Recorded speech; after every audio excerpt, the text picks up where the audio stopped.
Hello and welcome guys, आप सबका स्वागत है हमारे यूट्यूब चैनल में, भोजपुरी एक्सटी यूट्यूब चैनल में। अगर आप सब इस चैनल को सब्सक्राइब नहीं किए हैं तो प्लीज़ सब्सक्राइब कर ले, ताकि भोजपुरी से रिलेटेड न्यूज सबसे पहले चैनल की मदद से बताया जाता है।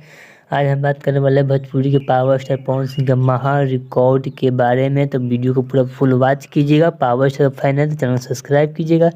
बात करते हैं पावर स्टार पवन सिंह के 8 दिन पहले आज से सॉन्ग आया था, जिस सॉन्ग का नाम था आशीर्वाद मांगे पवन में। यह सॉन्ग चुनावी स्पेशल बनाया गया था। यह सॉन्ग 8 दिन से म्यूजिक में 1 नंबर ट्रेंडिंग में चल रहा है। यह record power star Pawan Singh का रिकॉर्ड कभी नहीं टूट सकता। चुनाव प्रचार के लिए बनाया गया सॉन्ग आज तक 8 दिन से ट्रेंडिंग में 1 नंबर पर चल रहा है। इस सॉन्ग को लिखे थे दीपक सिंह, इसे म्यूजिक था प्रियांशु सिंह का। इसको गाए थे पावर स्टार पवन सिंह और शिवानी सिंह।